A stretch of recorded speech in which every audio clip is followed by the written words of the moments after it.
terpapar indah di Indonesia. Terimalah salam istimewa untuk kita semua. Assalamualaikum warahmatullahi wabarakatuh. Kami dari Mandua Kota Bengkulu siap menjadi juara dalam kompetisi karya tulis ilmiah tingkat nasional PUS-Air tahun 2020 yang diadakan oleh Kementerian PUPR.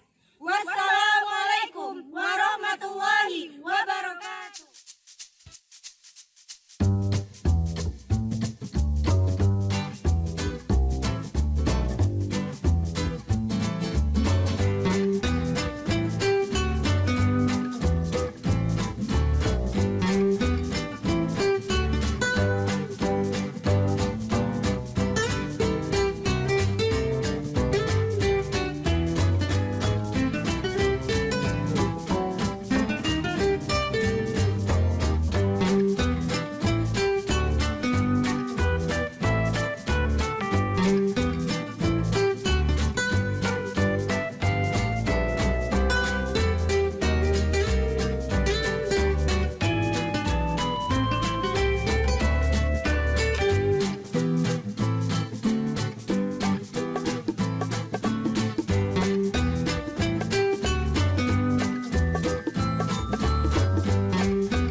Pada kesempatan kali ini, kami akan menjelaskan mekanisme kerja alat dari karya tulis yang kami buat, di mana alat tersebut telah kami beri nama Smart DWP Tech atau Smart Disaster Water Purification Technology.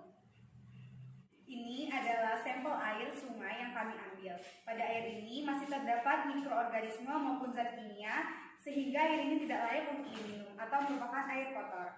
Air ini akan dimasukkan ke tabung penampungan yang dimana dalam tabung ini terdapat mesin air yang berfungsi untuk memompa air ke dalam tabung adsorpsi.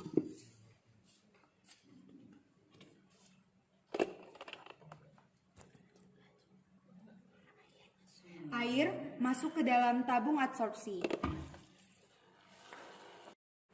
Air sungai yang telah diambil tadi masuk ke dalam tabung penampungan. Kemudian setelah pompa air dihidupkan, air akan mengalir masuk ke dalam tabung adsorpsi. Pada tabung adsorpsi ini terbagi menjadi 4 bagian. Pada bagian pertama terdiri atas kerikil. Kerikil berfungsi sebagai penyaring serta membantu proses aeropsi oksigen. Pada bagian kedua terisi oleh pasir. Pasir berfungsi sebagai penyerap zat besi atau Fe serta menyerap sebagian mangan atau Mn dan menghilangkan warna kuning dari air tersebut. Pada bagian ketiga terisi oleh ijuk. Ijuk berfungsi untuk menyerap atau menyaring senyawa yang tidak halus atau bisa kita sebut dengan senyawa yang kasar. Pada bagian terakhir atau bagian keempat terisi oleh arang aktif. Arang aktif berfungsi untuk menghilangkan bau dan warna pada air serta menyaring senyawa-senyawa organik lainnya. Setelah memasuki tabung adsorpsi, air akan masuk ke tabung filtrasi yang akan dijelaskan oleh teman saya, Farah. Air yang telah melalui tabung adsorpsi akan menuju tabung pertama, yaitu tabung sedimen filter. Pada tabung ini akan menyerap semua senyawa kimia seperti lumpur, tanah, kapur, dan lain-lain. Setelah dari tabung pertama akan menuju kepada tabung kedua, yaitu berisi karbon aktif. Pada karbon ini, air akan membunuh semua bakteri dan menghilangkan klorin dan benzena. Setelah tabung kedua akan menuju kepada tabung 3, yaitu karbon. Pada karbon ini akan menyempurnakan semua pemfilteran dari tabung kedua dan pertama. Setelah tabung ketiga akan menuju kepada RO membran. Pada RO membran, semua akan dibunuh seperti virus dan bakteri dan akan membuang semua yang akan merusak kemurnian air. Setelah membran RO akan menuju kepada tabung kelima. Pada tabung kelima ini terdapat post carbon filter yang akan menyaring semua air yang telah dilalui dari tabung pertama, kedua, tiga, dan keempat. Pada tabung ini akan disalurkan kepada 3 saluran. Yang pertama keran, kedua menuju tabung boiling, dan yang ketiga kepada tangki penyimpanan. Tahap selanjutnya akan dijelaskan oleh teman saya. Selanjutnya adalah proses pemanasan air yang telah diabsorpsi dan difiltrasi. Air akan masuk pada tabung alat boiling water. Pada tabung boiling water ini, air yang telah melewati tabung RO akan dipanaskan melalui hantaran listrik yang telah tersambung dengan stainless. Nah, air panas ini akan dialirkan melalui keran dispenser dan bisa langsung diminum. Alat kami memiliki 3 buah sensor. Yang pertama sensor DS18B20 yaitu sensor suhu yang diletakkan pada alat boiling water yang digunakan untuk mengukur suhu air yang dipanaskan. Lalu sensor turbidity 1 yang digunakan untuk mengukur tingkat kekeruhan air baku. Lalu sensor turbidity 2 yang digunakan untuk mengukur tingkat hasil air yang telah diproses. Lalu hasil dari sensor DS18B20, sensor suhu, dan sensor turbidity 1 dan 2 akan ditampilkan pada monitor yang telah terhubung pada Arduino. Untuk mempermudah seseorang mengetahui suhu dari tabung boiler, kami menambahkan fitur suara yang berupa speaker.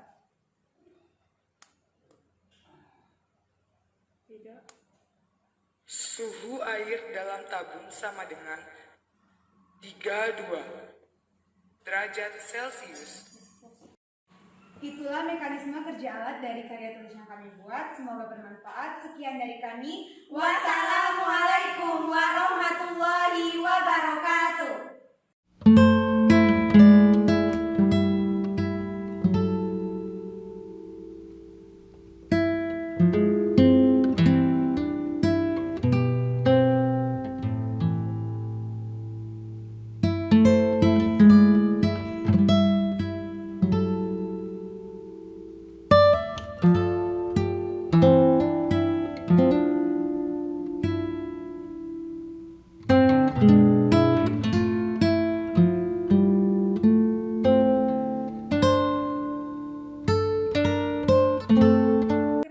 Dari karya tulis ilmiah yang kami buat. Sekian dari kami, semoga bermanfaat. Wassalamualaikum warahmatullahi wabarakatuh.